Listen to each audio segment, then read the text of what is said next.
ini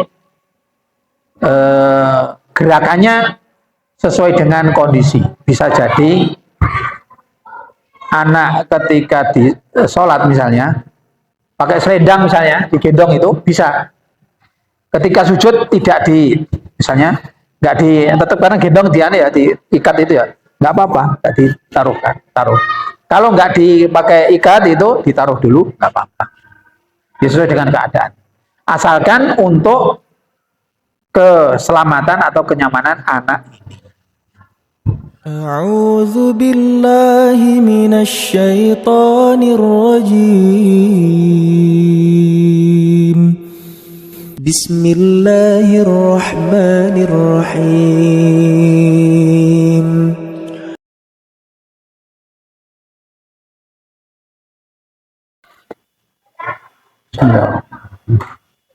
Assalamualaikum warahmatullahi wabarakatuh. Alhamdulillahirabbil alamin. Wassalatu wassalamu ala asyrafil anbiya'i wal mursalin nabiyina Muhammadin wa ala alihi wa ashabihi wa tabi'in ajma'in, amma ba'du. Jamaah salat maghrib yang dirahmati Allah Subhanahu wa taala, adalah kita mengucapkan puji syukur kehadirat Allah yang telah memberikan kita banyak kenikmatan sehingga kita tidak bisa menghitungnya. Demikian juga kita senantiasa baca sholawat untuk Nabi kita, Nabi Muhammad Sallallahu Alaihi Wasallam, beserta keluarga beliau, para sahabat beliau, dan untuk para pengikut beliau. Jemaah salat maghrib yang dirahmati Allah Subhanahu wa taala, marilah kita lanjutkan kajian kita pada petang hari ini, yaitu ma yubahu fis sholati, apa saja yang diperbolehkan, aktivitas apa saja yang dibolehkan pada waktu sholat.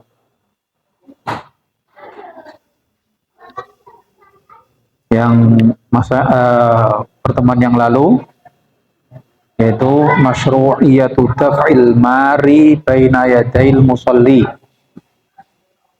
yaitu dianjurkan untuk menghalangi, menahan, mendorong orang yang berjalan di depan kita ketika kita sedang sholat. Kemudian yang ketujuh, yaitu layak ta'u as-sholatu syai'un, sholat itu tidak bisa dipotong oleh apapun. Misalnya ada orang melewati kemudian dihalangi atau didorong supaya tidak lewat di depannya. Nah, terus kemudian berhenti, balik lagi sampai 3 kali, itu pun nggak apa-apa, tapi asalkan jangan dibatalkan sholatnya. Baik. Terus kemudian sekarang ma yubahu fis sholati, hal-hal apa saja yang diperbolehkan ketika sedang sholat. Yubahu fis sholati ma ya'ti, hal-hal yang diperbolehkan ketika sholat berikut ini. Yang pertama, al-awwal al-buka'u wat ta'awuhu wal aninu, yaitu nangis, wat ta'awuh mengeluh, wal aninu merintih, sawaun akana dzalika min khasyatillahi, yang rintihan tangisan tersebut karena min khasyatillahi, karena takut kepada Allah. Ketika membaca ayat Al-Quran artinya tahu, kemudian takut atau takjub apa yang dibacanya, au kana li ghairi dzalika, atau alasan selain takut kepada Allah tersebut atau takjub pada Al-Quran. Kata'awuhi minal maso'ibi, atau mengeluh karena sakit atau musibah. Ya, karena sakit atau terkena musibah, rasa sakitnya di isinya nggak ada, tapi hatinya sakit, teriris-iris, teringat dengan bacaan dalam Al-Quran, kemudian teringat dengan musibah yang diterimanya. Wal auja'i madama fi ghalabatin, dan wajah-wajah itu rasa sakit yang dalam fisik. Madama ala ghalabatin, selagi rasa sakit tersebut itu sampai mengalahkan apa, konsentrasi, mengalahkan perasaan, mengalahkan ini perhatian, konsentrasi. Bihaitsu la yamkinu daf'uhu, yang mana rasa sakit tersebut tidak bisa dihindari. Ya. Liqaulillahi ta'ala, berdasarkan firman Allah Subhanahu wa taala, a'udzu billahi minasyaitonir rajim, idza tutla 'alaihim ayatur rahmani kharru sujjatan wa bukiya, yaitu orang-orang ketika dilantunkan ayat-ayat Allah, ayat Al-Quran, ayatul rahmani, kharru sujjatan wa bukiya, kemudian tersungkur sujud, ya, kemudian sujud, wabukiya, dan menangis. Wal ayatu tasmulu al musalli wa ghairahu. Ayat ini berlaku kepada orang yang sedang sholat maupun yang tidak sedang sholat. Artinya ketika mereka mendengarkan ayat Allah dibacakan, kemudian hatinya connect, hatinya terasa, ya. Nah, suatu ketika pernah saya sedang kena cobaan musibah, sedih sekali. Kemudian teringat dengan apa yang menimpa Nabi Ayub, kemudian yang menimpa Nabi Yakub atau Israel.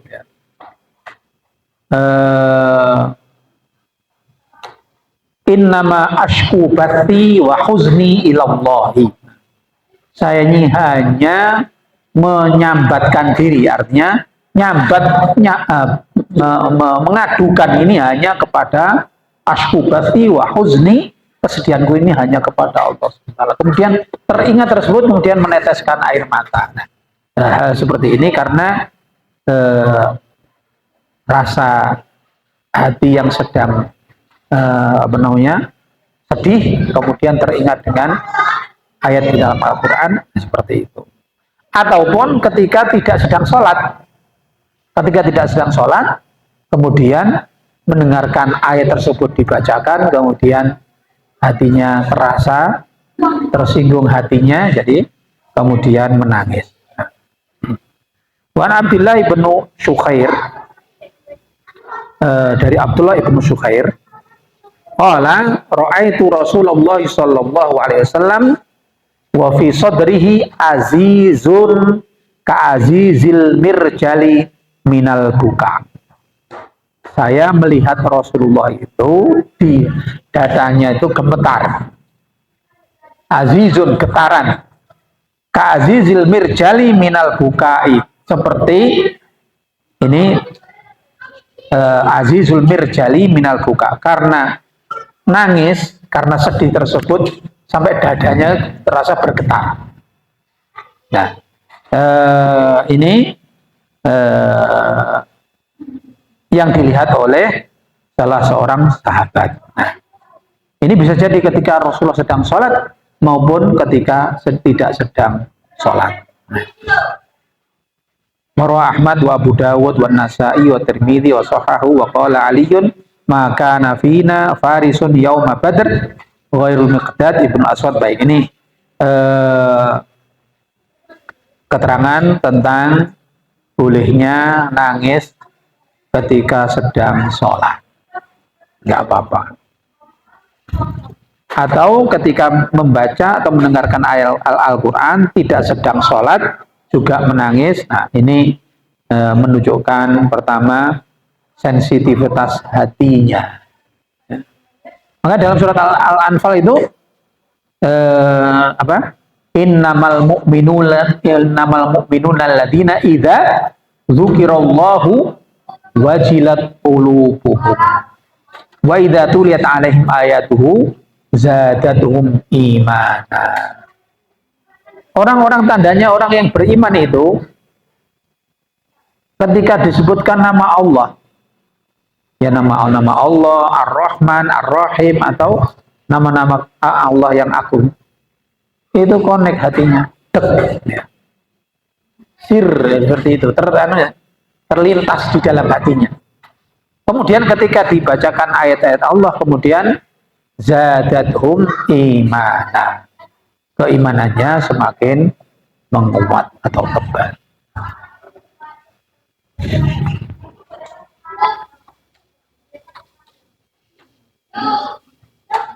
Yang kedua, al-iltifatu indal hajah.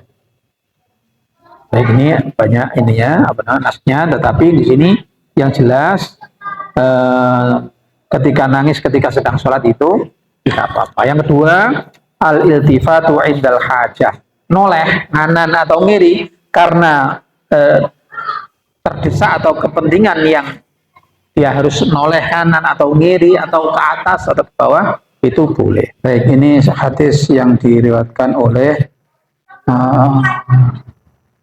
Aisyah.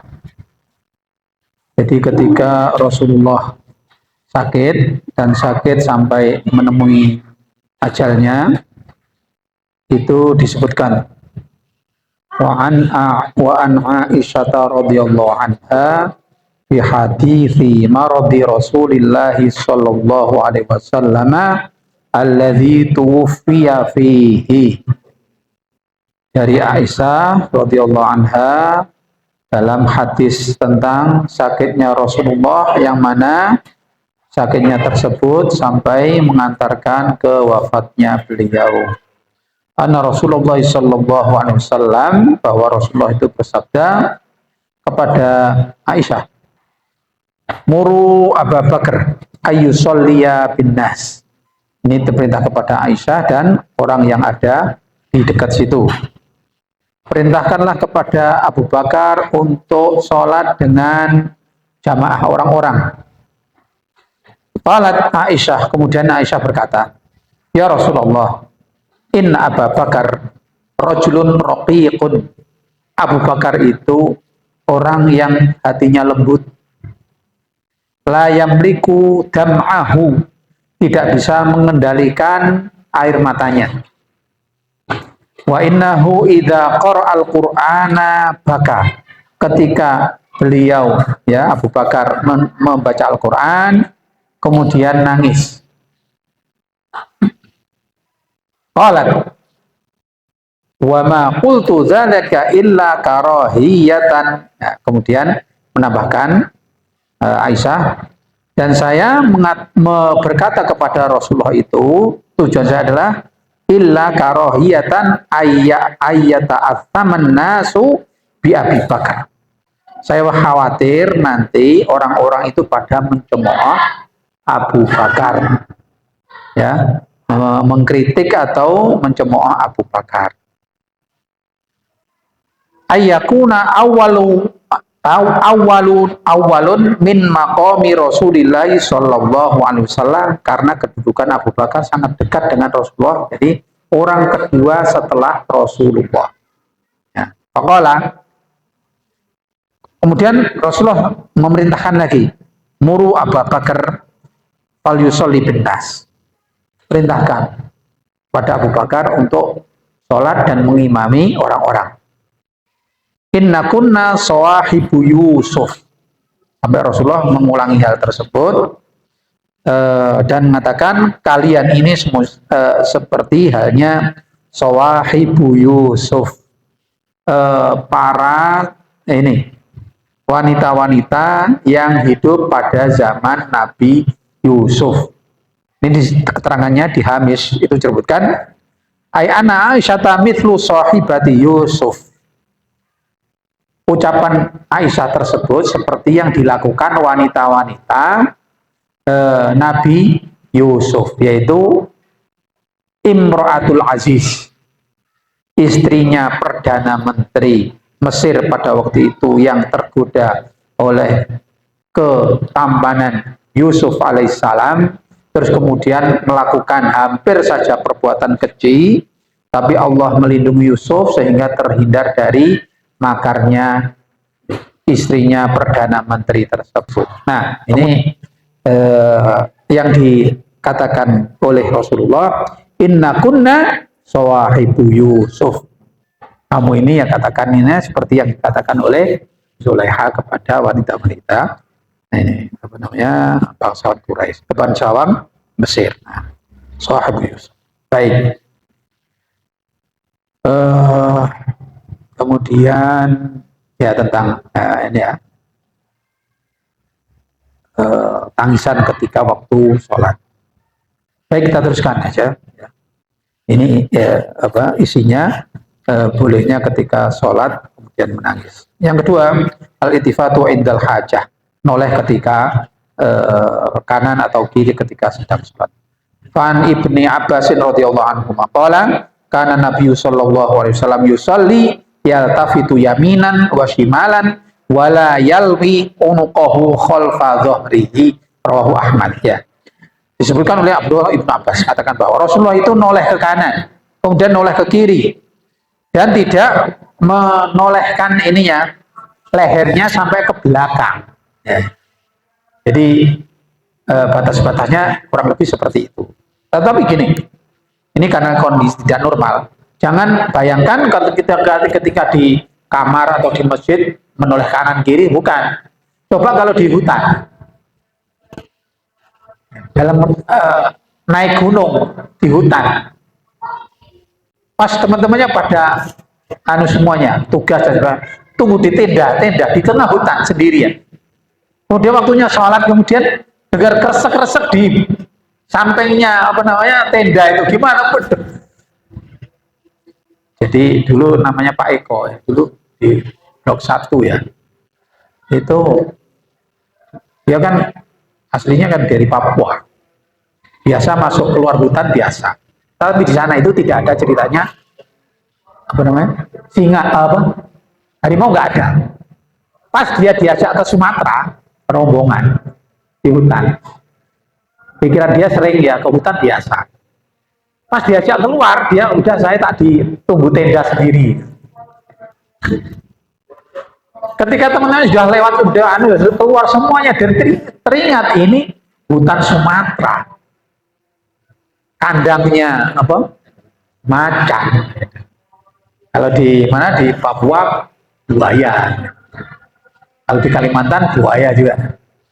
Coba habis itu kemana dia merinding, waduh, nanti padahal pagi sampai sore baru pulang ini teman-temannya, dia sendiri. Nah, ketika seperti itu, kemudian ketika sholat dengar kresek-kresek di itu, nah menoleh kanan, menoleh kiri. Nah, seperti itu nggak apa-apa karena kebutuhan.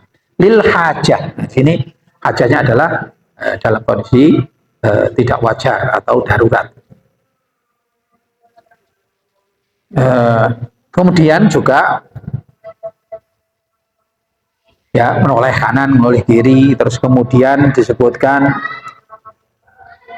ini aninya banyak yang ada yang menyanggah nggak boleh dan sebagainya, itu bagian dari gerakan yang bisa membatalkan sholat dan sebagainya. Ini kemudian akhirnya dibantah bahwa apabila dalam kondisi tidak normal, nah, itu tidak apa-apa, asal sesuai dengan kebutuhan yang dibutuhkan. Bukan kemudian ketika sholat terus kemudian ada kresek-kresek langsung lihat, terus kemudian dikit-dikit lihat sana, karena nggak ada kebutuhan yang mendesak untuk melihat kanan kiri, ya nggak boleh. Tetapi karena kondisi yang menuntut demikian maka tidak apa-apa. Kemudian yang ketiga, qatlul hayyah wal aqrab wazanabir wa nahwi dzalika min kulli ma yadurru wa in adda qatluha ila amalin katsirin.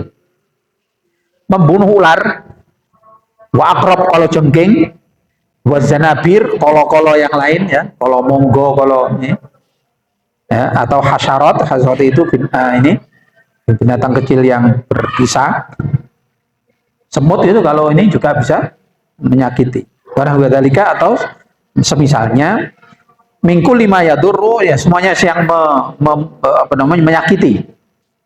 Walaupun itu semuanya wa in ada qatluha ila amalin katsir, walau membunuhnya itu dengan gerakan yang banyak.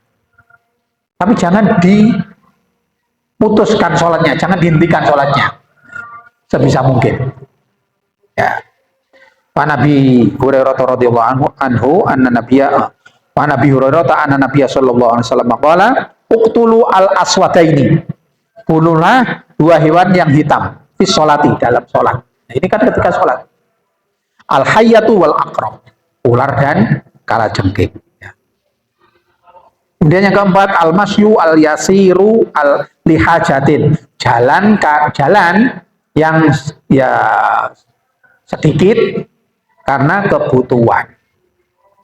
Ya. Pana Aisyah qalat kana Rasulullah sallallahu alaihi wasallam yusolli fil baiti. Rasulullah sholat di rumah. Wal babu alaihi mughlaqun, dan pintu kamar tersebut tertutup. Faji'tu fastaftahu, kemudian saya datang, Rasulullah dengar saya datang. Fastaftahtu, kemudian saya ketok-ketok, ya, saya ingin membuka pintu. Bisa jadi dikunci ini ya, diselot atau di mana. Terus kemudian Rasulullah ya, famasa fafataha li thumma raja ila musallahu. Kemudian jalan ke pintu, kemudian membukakan pintu, setelah itu kembali ke tempat sholatnya. Bahwa sofat anal baba fil qiblah, dan Aisyah menggambarkan bahwa pintunya, kedudukannya di kiblat. Jadi Rasul menghadap ke pintu. Nah, pintunya depan, tetapi di kamar ya. Rasul sini menghadap, kemudian pintu situ, Aisyah terdengar mau masuk, kemudian dibukakan. Okay.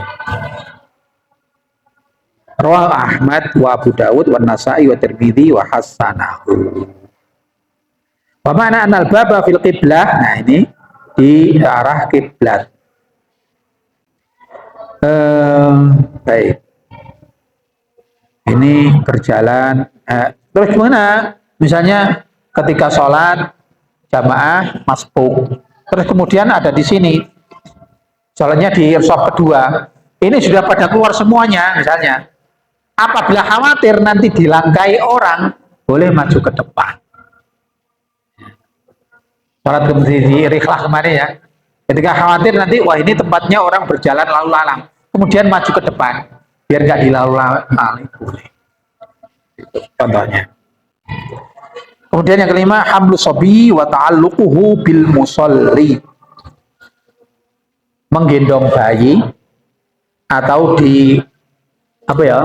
dirangkul oleh bayi atau anak, ya, balita, anak, ya, ketika sedang sholat. Wan Abi Qatadah anna Nabiya sallallahu alaihi wasallam wa Umamah an Abi Qatadah anna Nabiya sallallahu alaihi wasallam sholat. Ketika Rasulullah sedang sholat, wa Umamah tu bintu Zainab, Umamah anak putrinya Zainab putri Rasul, bi ibnatu Nabi sallallahu alaihi wasallam ala raqabatihi,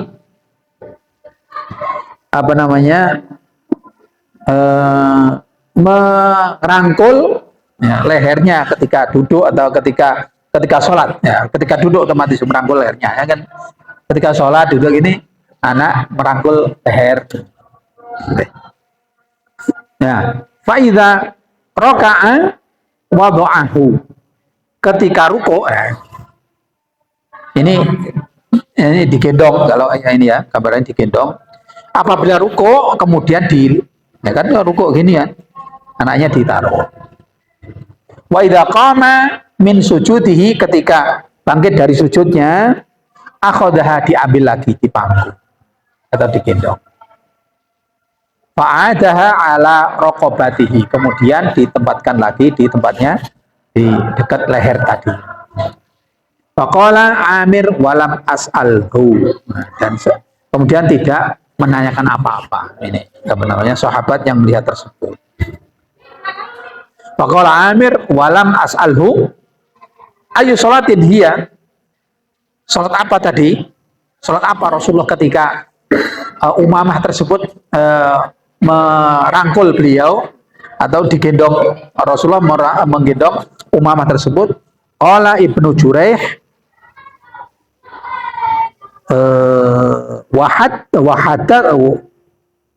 wahadathat an Zaid ibnu Abi Aitab an Amr ibnu Sulaim annaha sholatus subhi. Ibnu Juraih mengatakan bahwa itu adalah sholat subuh. Ini gerakannya sesuai dengan kondisi. Bisa jadi anak ketika di sholat misalnya pakai selendang misalnya digendong itu bisa. Ketika sujud tidak misalnya nggak tetap karena gendong dia ya diikat itu ya nggak apa-apa, nggak taruh. Kalau nggak dipakai ikat itu ditaruh dulu nggak apa-apa. Sesuai dengan keadaan. Asalkan untuk keselamatan atau kenyamanan anak ini. Kalau dilepas misalnya, waduh nanti lari-lari ke sana kemari, jalan ke sana kemari, nanti bisa membahayakan anak itu sendiri, seperti itu, nggak apa-apa.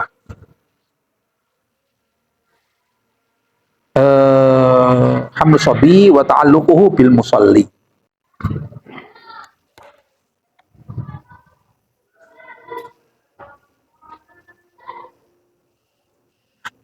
Kemudian, ya ini nggak ada bahasan yang catatan di sini ketika menggendong bayi, nggak ada catatan, nggak ada permasalahan ya jadi di sini. Baik, ada pertanyaan barangkali. Kalau saya misalnya ya, kapan itu sholat Jumat ya, pas ngimami sholat Jumat, kan saya marojiknya ada di HP itu, terus kemudian lupa. Saya kira sudah silent ya. Ketika duduk terakhir itu, waduh, cuma kerih kecil sekali, tapi getar kan, waduh. Terus ya dipencet gitu,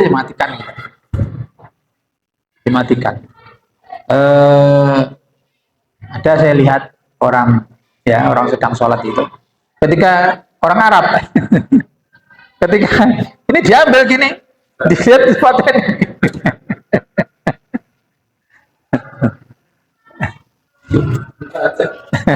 dilihat dulu.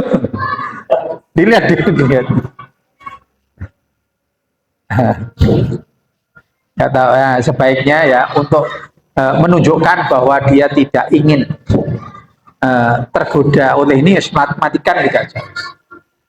Kalau diambil kemudian ya gini misalnya diambil, ya, praktekan ya. Nah, nah, kalau diambil kemudian bisa jawab kan, bisa dia jawab, tapi diam ya, jawab itu. Wah ini berarti terbawa oleh ini, terbawa oleh panggilan ini. Dia mengharap nanti tak matikan, tak jawab, terus nanti ada ini ya rekodnya mungkin. Nanti siapa yang yang ngebel nanti bisa nah ini terbawa oleh ini ya, ajakan yang ada di HP. Tetapi kalau begitu ini langsung udah matikan gitu, udah nggak tahu. Nah ini dia sendiri yang tahu nanti dia terbawa apa enggak ya. Baik. Ya idealnya dimatikan atau di silent dulu idealnya gitu ya. Ya itulah tata caranya ketika ada yang ini. Karena apa? Ketika ada hewan langsung dibunuh, terus nggak pikir lama langsung bunuh supaya udah dimatikan dulu, tapi jangan kemudian bunuh kemudian dibawa keluar dibuang, jangan. Itu terpotong sholatnya dan bisa gerakan yang banyak. Lalu bunuh, ya biarkan nggak akan membahayakan. Apa? Nyamuk. Ya bisa, misalnya kalau nyamuk digerak gini aja udah pergi. Tapi yang payah itu lalat ya. Lalat itu habis ini mangga panjat. Ya, kalau ya kuat ya tetap aja, tetap apa namanya, ya tetap sholat. Kalau panggil gini, jangan terus ambil apa sapu atau di, jadi di apa namanya, kira-kira sendiri. Apabila tidak mengganggu, betul-betul mengganggu, maka ya kita ujian bagi kita lah, ujian untuk apa, kekhusyuan kita. Ini sebetulnya ada ini diskusinya, tapi panjang. Setiap hadis ini ada nampaknya diutarakan yang apa namanya, menyanggah misalnya, yang menyanggah. Tapi saya baca terus kemudian kesimpulan ya, Said Sabiq ini mengatakan kesimpulannya seperti ini. Walaupun ada apa namanya, sanggahan. Bisa jadi kalau saya begini, saya perkirakan ini anak kalau kita rapeti dan misalnya nanti enggak dia masalah apa enggak, kalau misalnya dia kok anteng gitu ya, duduk aja di situ, misalnya, ya sudah biar duduk, terus kemudian kita tetap situ. Kalau ngalih misalnya itu ngalih, terus kemudian ke situ lagi, ya sesuai dengan tetap kita diam di situ aja, nggak usah apa namanya ditutup. Kecuali kalau dia lari ke sana kemari gitu, nah, kan ada ya anak kecil gitu kan, mobilitasnya tinggi misalnya, lari ke sana kemari, nggak apa-apa kita apa namanya tutup gitu. Karena dia ya ke sana kemari terus ya. Tapi kalau karena dia nggak aktivitasnya nggak banyak misalnya, ya kita tutup nggak apa-apa. Atau nggak usah ditutup misalnya. Kalau aktivitasnya nggak banyak, nggak usah ditutup. Tapi kalau dia mobilitasnya tinggi, ya ditutup nggak apa-apa. Kalau nanti nek datang ke situ kok tertutup, lari lagi atau gimana? Nah, gitu. Ya jadi ini apa namanya? Itu bagian dari ijtihad. Ya. Kita berpikiran untuk ini apa yang kita lakukan, nah, dalam kondisi tidak normal. Ya asalkan prinsipnya jangan sampai apa namanya gerakannya terlalu banyak. Misalnya. Kalau noleh kanan, noleh kiri, waspada ada apa namanya, ada seperti tadi, ada hewan atau bahaya tadi. Ya kita dituntut untuk apa namanya bisa memperkirakan. Nah di situ adalah fungsinya ijtihad. Baik, demikian karena sudah isya kita tutup dengan doa kafaratul majlis. Kurang lebihnya saya mohon maaf. Subhanakallahumma wa bihamdika asyhadu an la ilaha illa anta astaghfiruka wa atubu ilaik. Wassalamualaikum warahmatullahi wabarakatuh. الحمد لله رب العالمين